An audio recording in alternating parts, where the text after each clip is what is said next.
మౌనం మాటని నియంత్రించడం, మాట్లాడడం తగ్గించడమే మౌనం అంటే. మౌనం ఒక గొప్ప ఆయుధం.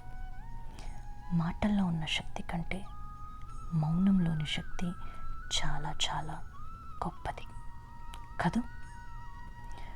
మౌనం ఎన్నో సమస్యలని మన దగ్గరి వరకు రానివ్వకుండా ఆపేస్తుంది కదా. మౌనం మనకి సమాధానం ఇవ్వలేదు, కానీ మనకి ఆ సమస్య గురించి ఆలోచించటానికి సమయం మాత్రం తప్పకుండా ఇస్తుంది. గమనించారా?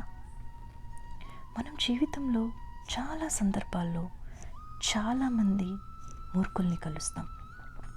అలాంటి వారితో వారించే కన్నా మనం వారికిచ్చే అద్భుతమైన సమాధానం మౌనం.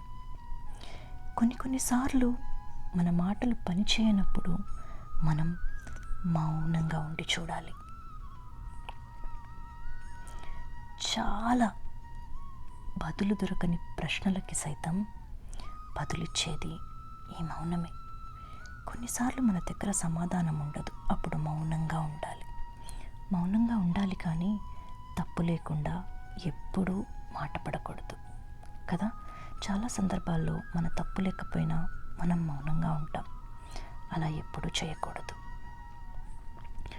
మాటకు మాట మాట్లాడేవాడు మేధావి కాదు, అలాగే మౌనంగా నిలబడి విన్నవాడు మూర్ఖుడు కాదు. మనం దీన్ని చాలాసార్లు పొరపాటుగా అర్థం చేసుకుంటాం. మౌనంగా ఉన్నారు అంటే వాళ్ళకి మాట్లాడడం చేత కాదు అని కాదు. ఆ సందర్భాల్లో అలా ఉండడమే ఉత్తమం.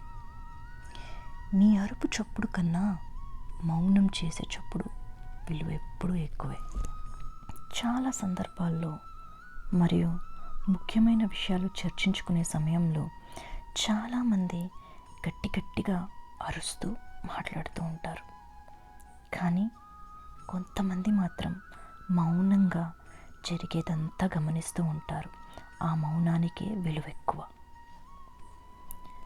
అనవసరమైన మాటలకి ఎన్నో క్షమాపణలు చెప్పాలి, దానికన్నా మౌనంగా ఉండటం చాలా ఉత్తమం కాదంటారా? చాలాసార్లు మనం చాలామందిని గమనిస్తూ ఉంటాం. ఏదో ఒకటి మాట్లాడుతూనే ఉంటారు. సందర్భం అసందర్భం అనేది ఏది చూసుకోరు. అలాంటి వాళ్ళు మాట్లాడేసిన తర్వాత ఆ మాటలకి క్షమాపణలు చెప్పాల్సి వస్తుంది. ఈ 2 సమయాల్లో మౌనమే చాలా మేలు.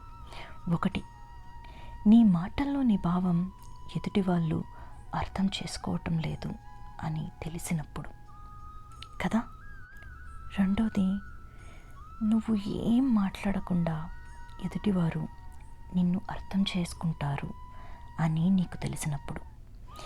ఈ 2 సందర్భాలు మనకి నిత్యం జీవితంలో జరుగుతూనే ఉంటాయి.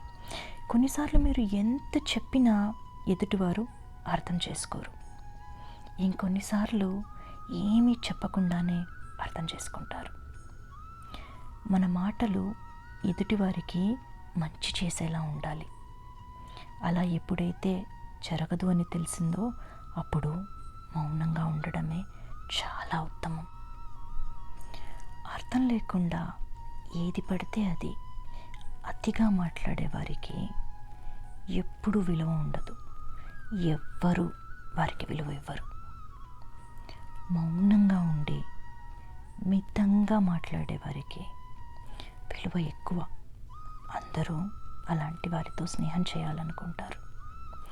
మౌనం మన నిజమైన మిత్రుడు. మనకి ఎప్పుడూ ద్రోహం చేయడు కదూ.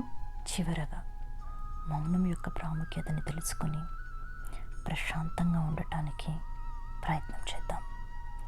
హరే కృష్ణ.